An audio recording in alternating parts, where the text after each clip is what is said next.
quelques instants, le journal sur Radio Auréole.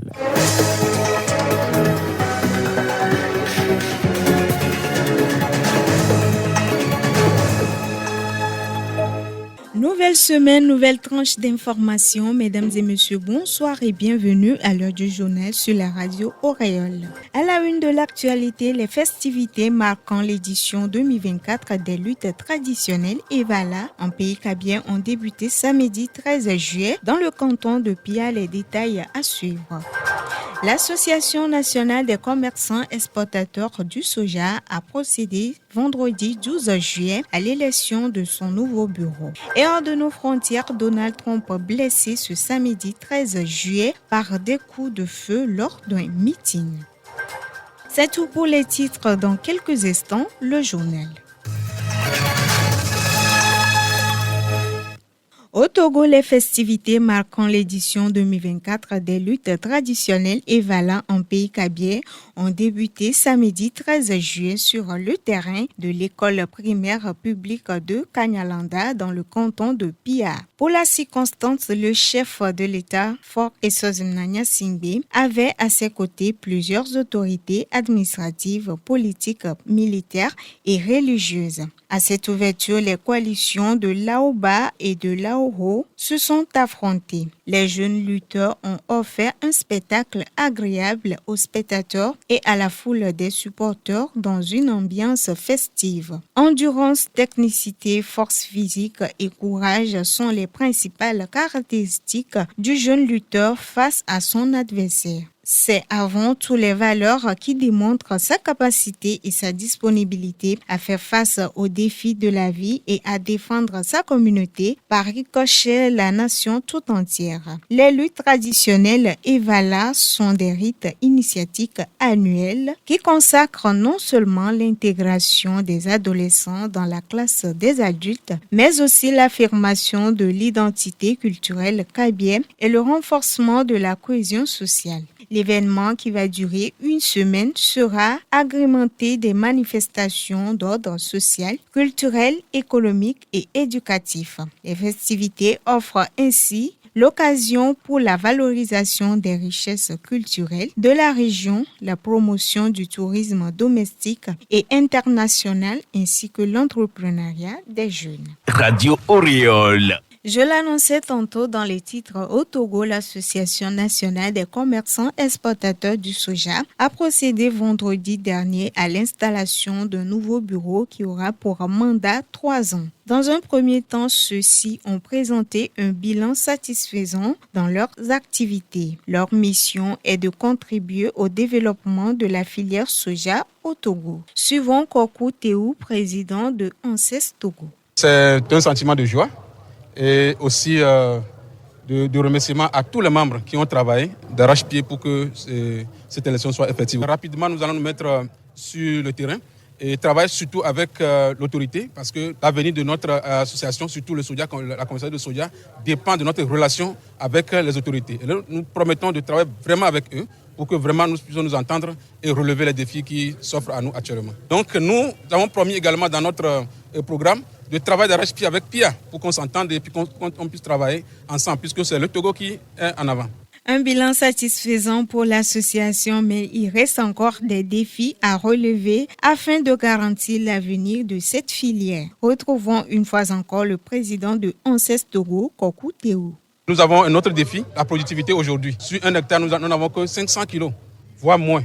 Et donc nous allons travailler aussi dans ce sens pour que nos producteurs puissent avoir de bonnes semences, surtout des semences résilientes, pour que ici, quelques années, ou bien ici, la campagne prochaine, nous puissions relever le rendement de 500 kg aujourd'hui à 2 tonnes. Autre sujet dans cette édition, hier 14 juillet était la fête nationale de la France. Cette année, l'événement est placé sous le thème du sport et de la francophonie. Au Togo, la célébration a été marquée par une réception à la résidence de l'ambassadeur de la France au Togo. Une illustration de bonnes relations d'amitié et de coopération entre les deux pays, ainsi que l'engagement de la France à renforcer les liens de partenariat. Je vous invite à suivre Augustin Favero, ambassadeur de France au Togo. La fête de la Fédération, c'est bien sûr celle de la communauté nationale française, mais aussi celle de ceux qui se reconnaissent dans un projet dont les principes, la portée, la vocation n'appartiennent nullement à un territoire, ni à un pays, ni à un peuple en particulier. Ce soir, je vous propose donc que nous assumions et portions ensemble le message de la fête de la Fédération et que nous célébrions ensemble notre communauté, notre amitié et notre partenariat. Nous sommes ensemble pour améliorer durablement les conditions de vie des populations, en particulier au nord du pays, pour le développement des infrastructures dans l'énergie, l'eau, le désenclavement, le développement urbain, et tout en intégrant pleinement le climat et l'environnement. Je le dis ici parce que le Togo exerce un véritable leadership en la matière, avec d'autres, bien sûr, et qu'on a pu encore vérifier à Dubaï au mois de novembre dernier. Radio Auréole, c'est la santé, l'éducation et la musique. Hors de nos frontières à présent, les États-Unis rattrapés par ces vieux démons. Donald Trump, candidat à la présidentielle de novembre 2024, a échappé in extremis à une tentative d'assassinat samedi 13 juillet. En pleine campagne électorale, il a été visé par des tirs à l'arme automatique. Le milliardaire républicain a été touché à l'oreille droite.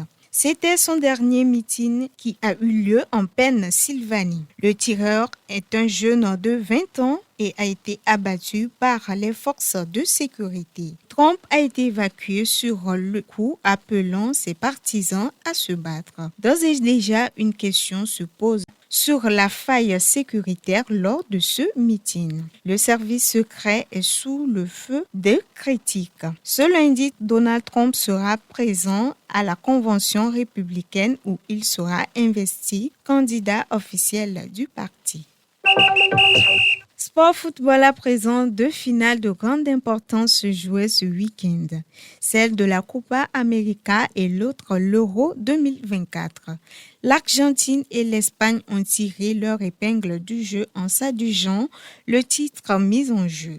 L'Argentine de Lionel Messi, sorti blessé à la 66e minute, laissant couler ses larmes sur le banc de touche, a remporté la Copa América grâce au but victorieux de Lautaro Martinez à la 112e minute. Un triple couronne 3 compétitions internationales de rang après la Copa 2021 et la Coupe du Monde 2022 à Qatar. De son côté, l'Espagne s'est imposée face à l'Angleterre 2-1 dimanche 14 juillet au stade olympique de Berlin. Après 10 ans sans trophée majeur, la Roja retrouve enfin le sommet du football européen et devient la nation la plus titrée de la compétition avec ce 4e sac qui s'ajoute à ceux de 1964, 2008 et 2012. Comme en 2021, l'Angleterre s'incline une nouvelle fois en finale et échoue à remporter son premier titre depuis 1966.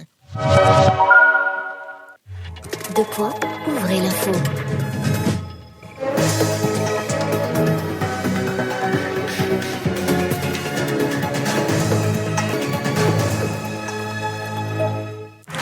Fin de cette édition, merci à vous tous qui l'avez suivi. La mise en onde est assurée par Afetom. À la présentation, je suis Rola Siklou. Nos programmes se poursuivent sur la www.radioauréole.tg.